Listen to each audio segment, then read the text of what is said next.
Henrietta Green es una de las figuras más importantes y peculiares de la historia económica de Estados Unidos. Conocido principalmente como Hetty Green, su nombre apareció en el libro Guinness de los Récords como la mayor tacaña de todos los tiempos.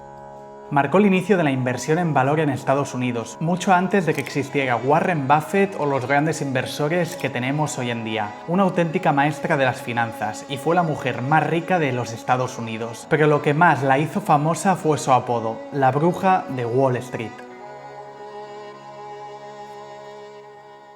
He estado revisando archivos de periódicos antiguos y vídeos sobre ella, y cada vez que indago más descubro cosas fascinantes e increíbles sobre ella. Historias de cómo construyó una fortuna descomunal en una época volátil y corrupta en la economía estadounidense, conocida como la Edad Dorada. Pero también, y de forma casi contradictoria, historias de una austeridad tan extrema que parecen ficción. Hoy quiero mostrarte el imperio que Hetty Green levantó y cómo lo hizo, cómo una viuda prácticamente sin educación formal, nacida en Massachusetts, logró codearse con gigantes como John Rockefeller y JP Morgan y ayudó a transformar las industrias estadounidenses a comienzos del siglo XX. Henrietta nació el 21 de noviembre de 1835 en New Bedford, Massachusetts. Sus padres Edward y Abby ya eran increíblemente ricos. Su padre se dedicaba a la industria ballenera, que en aquel entonces era una de las más grandes de Estados Unidos. Las compañías cazaban ballenas y vendían su carne, pero el verdadero negocio estaba en la grasa. Se extraía el aceite que se usaba para fabricar jabones, cosméticos y cera para velas e incluso como combustible para lámparas de aceite. El padre de Hetty era dueño de una gran flota de barcos que se dedicaba a la caza de estas ballenas. Se estima que ganó alrededor de 6 millones de dólares, lo que equivaldría hoy más de 50 millones de dólares. Pero la riqueza familiar no comenzó con él. Tanto el abuelo como el bisabuelo de Hetty también habían amasado fortunas en el mismo sector. En una entrevista para National Magazine en 1905, Hetty declaró: "Hemos sido ricos durante 4 generaciones". Cuando su padre falleció en 1865, Hetty heredó toda su fortuna, valorada en 9 millones de dólares, casi 200 millones en dinero actual. Sin embargo, como aún no estaba casada, solo pudo acceder a 1 millón. El resto fue colocado en un fideicomiso que solo podrían tocar sus futuros hijos, que ella aún no tenía. Ese mismo año, su tía Sylvia Howland también murió. Hetty había vivido con ella durante gran parte de su infancia, y Sylvia también era extremadamente rica. Su patrimonio ascendía a 4 millones de dólares, pero el testamento original no incluía a Hetty como heredera, lo que la enfureció profundamente y dio inicio a una de sus muchas batallas legales que durarían toda la vida. Hetty presentó a los tribunales un documento adicional que modificaba el testamento de su tía y dejaba a ella como heredera de toda su fortuna. Aunque no hay mucha documentación sobre ese juicio, se reportó que las pruebas indicaban que el documento era falso y que Hetty había falsificado la firma de su tía para incluirse en el testamento. El tribunal rechazó su reclamación. Quise comenzar con esta historia no porque sea la más escandalosa de su vida, sino para que veas hasta dónde puede llegar Hetty Green para ganar fortuna y más hacia adelante conservar hasta el último centavo. En 1865, a los 30 años, Hetty heredó mayoritariamente la fortuna de su padre, pero no se conformó solo en conservarla, la transformó en un imperio muchas veces mayor. Las habilidades que necesitó para lograrlo, sin embargo, las había desarrollado mucho antes. Desde muy pequeña, Hetty está obsesionada con los negocios. A los 6 años ya leía los informes bursátiles y hojeaba los periódicos para ver qué acciones subían o bajaban cada día, con una curiosidad profunda por entender el porqué. A los 8 años abrió su primera cuenta bancaria y a los 10 trabajaba junto a su padre como secretaria confidencial. Él le enseñó el valor del autocontrol financiero, una lección que usaría a lo largo de su vida en sus negocios e inversiones. Solía decirle: "Si aprendes a controlar tu mente, sabrás cómo controlar tu fortuna". Para cuando cumplió 15 años, su agudeza financiera rivalizaba con la de su propio padre. Incluso siendo adulta, Hetty no mostraba interés en casarse.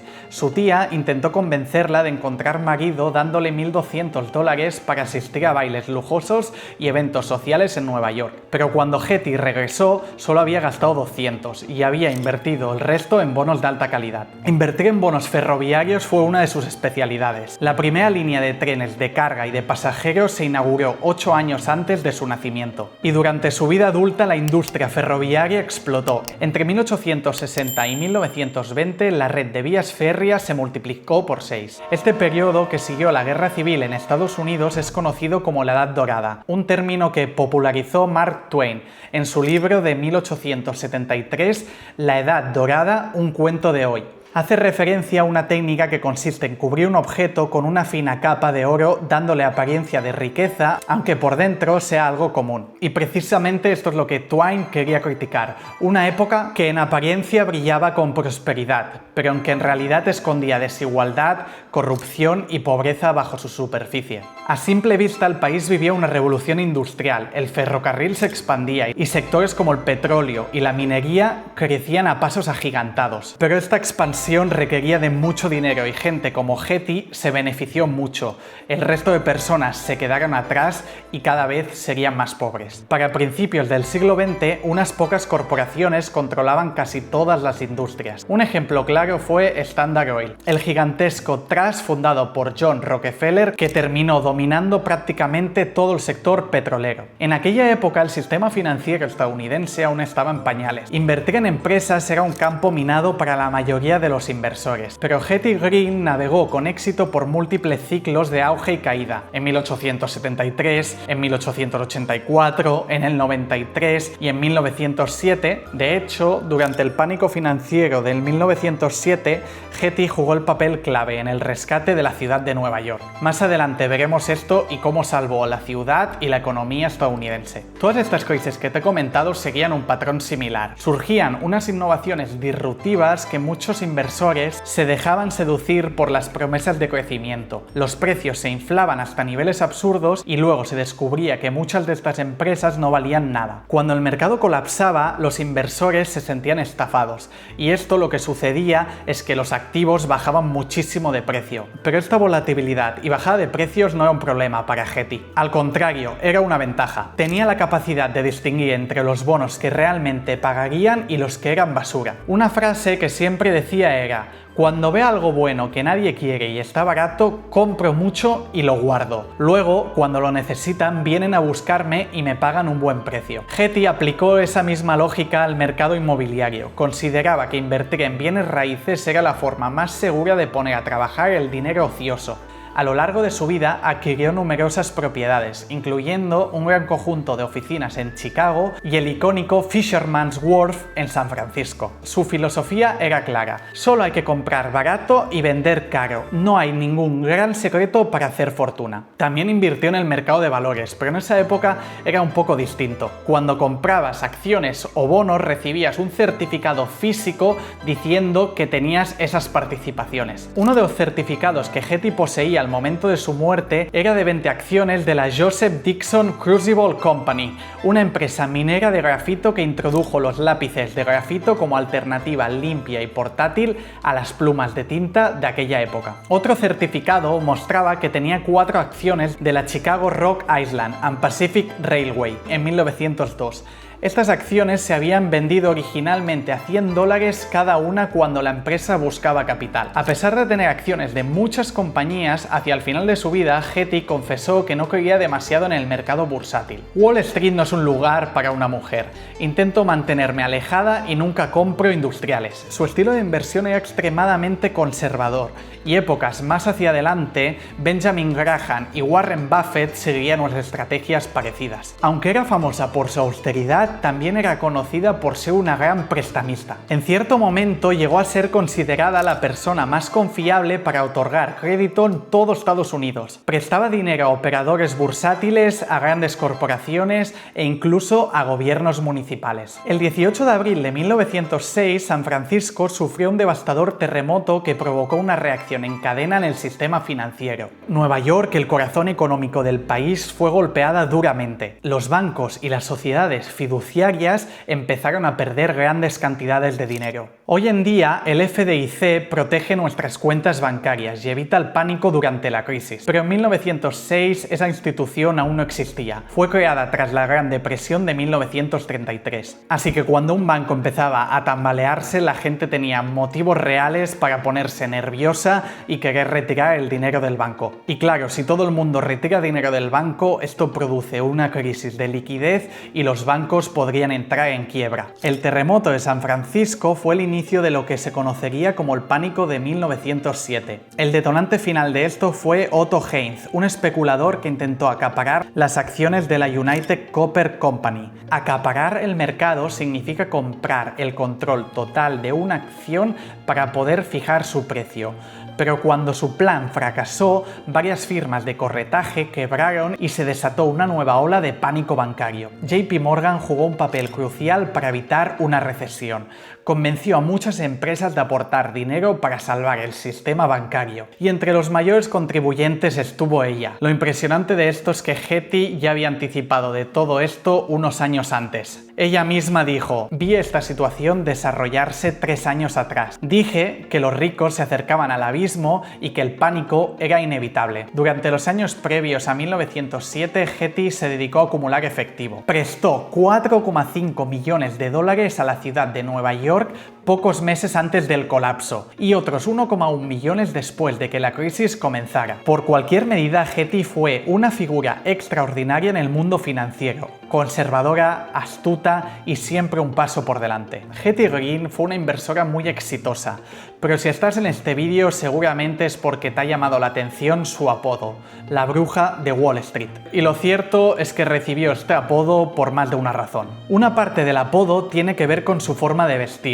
Siempre llevaba el mismo atuendo, un vestido negro sencillo. El New York Times dijo que su ropa era como un vestido sobrio de satén negro con un velo sobre el cabello. Esa imagen austera y sombría alimentó la leyenda. Pero lo que realmente consolidó su fama como bruja fue lo que pasaba en su vida privada. Fueron los extremos más extraños y extremos de su vida, especialmente su obsesiva frugalidad. Ella, sin rodeos, decía que prefería no ser una persona extravagante. Una frase que, como verás, es el eufemismo del siglo. Ese icónico vestido negro que usaba todos los días, cuando lo mandaba a lavar solo pagaba para que limpiaran el dobladillo, la parte que se ensuciaba al rozar el suelo. También, en su 21 cumpleaños, se enfadó con su familia por poner velas en su pastel. Le parecía un gasto innecesario. Después de la fiesta limpió las velas y las devolvió a la tienda para que le reembolsaran el dinero. En 1988 fue incluida en el libro Guinness de los récords, como la mayor tacaña de la historia. Según los archivos que he leído, Getty vivía a base de avena fría para no gastar dinero hirviendo el agua. Su frugalidad, como muchos de sus rasgos, se atribuía a su padre. Una vez le regalaron un cigarrillo de 10 centavos, pero lo rechazó diciendo: solo fumo cigarros de 4 centavos y me gustan. Si fumara mejores podría perder el gusto por los baratos que ahora encuentro bastante satisfactorio. Pero la historia más extrema de tacañería involucra a su hijo, Ned. Se cuenta que a los 14 años Ned se dislocó la rodilla. Getty en ese momento era de las personas más ricas de Estados Unidos y de Nueva York y se negó a pagar una clínica privada para su hijo. En su lugar lo llevó a un hospital de caridad destinado a personas sin recursos. Como era una figura conocida por sus riquezas, se disfrazó para no ser reconocida, pero el médico la reconoció y le exigió que pagara el precio completo para el tratamiento, que eran unos 50 dólares. Getty dijo que no iba a pagar y la lesión de su hijo se agravó. Su hijo desarrolló gangrena en la pierna y finalmente tuvieron que amputársela. Para ser justos, hay otras versiones de la historia de la pierna de su hijo que afirman que la amputación no tuvo nada que ver con la dislocación ni con la negativa de Getty a pagar por el tratamiento.